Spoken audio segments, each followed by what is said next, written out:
Hi, welcome to my channel, and I want to show you how I made these nice good chocolate chip sugar-free paper thin cookies. Very delicious. You could either have them soft, chewy, or you can have them crunchy.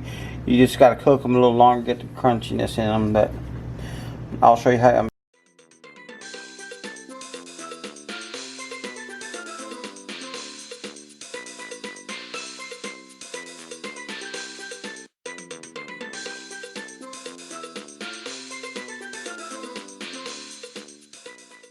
Okay, we're going to add in 2 cups of brown sugar. And if you want to, you can use Splendid's what I'm doing. It's a better way of cooking anyways. Okay, next you want to use white sugar, a cup and a half, or you can use Splendid like I'm doing. And okay, next you want to use 2 cups and a 1/4 cup of all-purpose flour.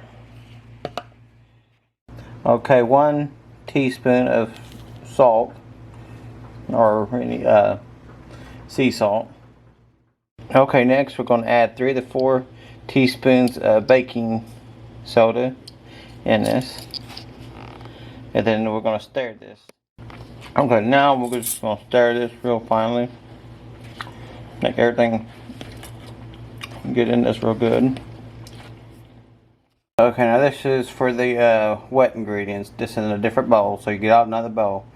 And this is very crucial. You want 3 sticks and a half butter, and you want it room temperature. So if it ain't, stick it in the microwave just for a minute, not too long. Just watch it and pull it out. You don't want it to melt. You just want it to get room temperature.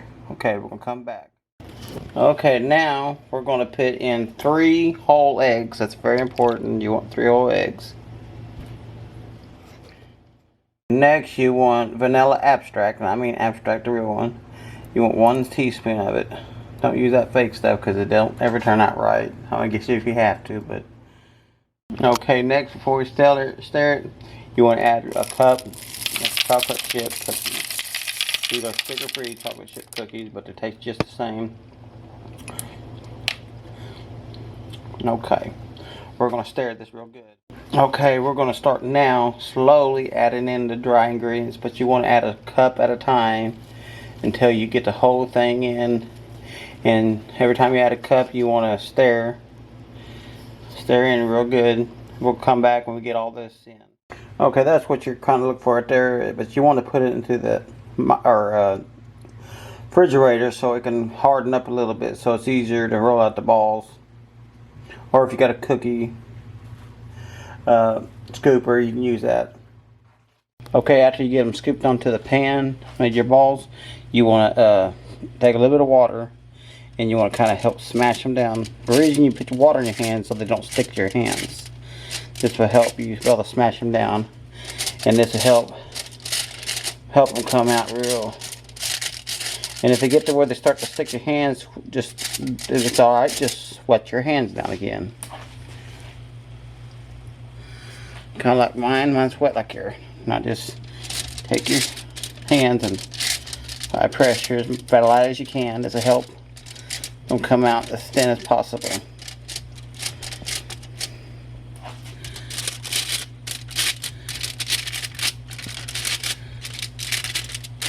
Okay, we'll come back.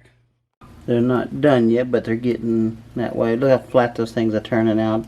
You want to put the stove on for 350 or 375 Fahrenheit for about 7 to 10 minutes. Just keep an eye on them. Okay, I got these finished now, and I want to take a bite of these. These ain't so crispy because I didn't want them that way, but it's all in the butter you put on. You got to put enough butter and get them flat like this. Look at that. Look at them paper thin.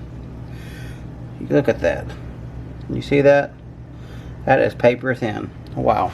They are delicious. Crispy. The inside's real soft and chewy. Very delicious. I want to thank you for watching my channel. Don't forget to subscribe. And if you do subscribe, hit that bell so you don't miss a notification. You all have a blessed day.